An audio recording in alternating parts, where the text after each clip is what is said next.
सैकड़ों वर्ष बीत चुके थे। हस्तिनापुर अब केवल इतिहास की एक परछाई बन चुका था। टूटे हुए स्तंभ, झुके हुए द्वार और सूखी नदियों के किनारे फैले खंडहर, यही बचा था उस साम्राज्य का जिसे कभी धर्मभूमि कहा जाता था।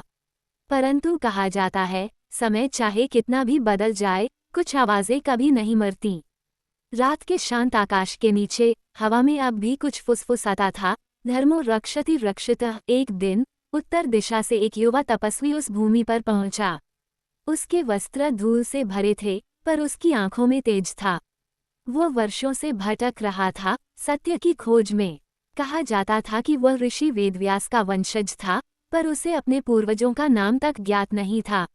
जब वह हस्तिनापुर के खंडहर पहुंचा, तो उसे एक अजीब सी अनुभूति हुई। वह बोला, ये भूमि मौन नहीं है, ये बोल रही है, पर कोई सुन नहीं रहा। वह धीरे धीरे आगे बढ़ा। पुरानी पत्थर की दीवारों के बीच उसे एक द्वार मिला, आधा टूटा हुआ, पर भीतर से प्रकाश झिलमिला रहा था।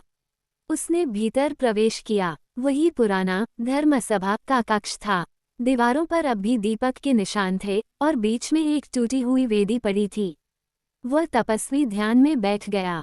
अचानक भीतर से एक मंद स्वर गूंजा, तुम्हें यहाँ क्यों भेजा गया है? वह चौंक उठा। आवाज कहीं नहीं थी, पर हर दिशा से आ रही थी। वह बोला, मैं धर्म की खोज में हूँ, पर वह कहाँ है?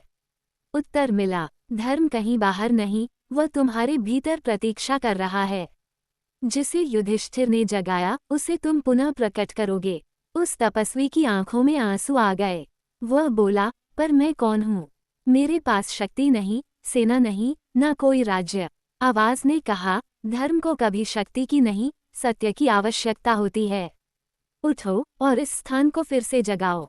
वह उठ खड़ा हुआ। चारों ओर की हवा में एक हलचल सी हुई। दीवारों पर पड़ी धूल स्वयं उड़ने लगी और टूटी हुई वेदी पर एक दीपक जल उठा, बिना किसी हाथ के। वह दीपक वैसे ही झिलमिला रहा था जैसे सदियों पहले युधिष्ठिर की प्रतिज्ञा के समय।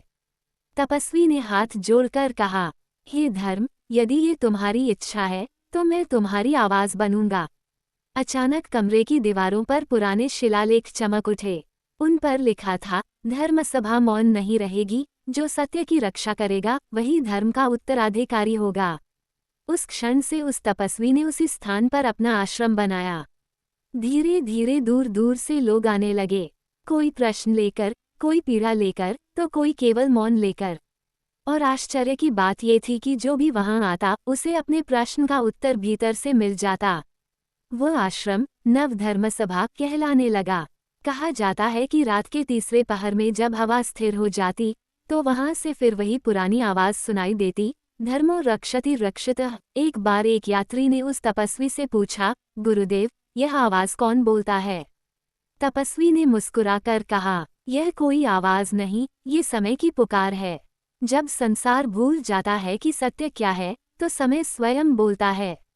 धीरे धीरे वह आश्रम धर्म के नए केंद्र के रूप में प्रसिद्ध हुआ। राजा, साधु, व्यापारी सभी वहां आते और धर्म की शिक्षा ग्रहण करते। तपस्वी ने कहा, धर्म केवल पूजा नहीं, कर्म है।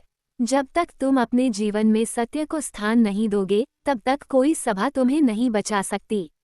उस दिन से धर्मसभा फिर से जीवित हो उठी, पर अब वह पत्थर की नहीं थी, वह प्रत्येक मनुष्य के हृदय में थी, एक चेतना के रूप में। कहा जाता है कि जब उस तपस्वी का अंत समय आया, तो वह मुस्कुराया और बोला, मेरा कार्य समाप्त नहीं हुआ, अब यह अगली पीढ़ियों की जिम्मेदारी है।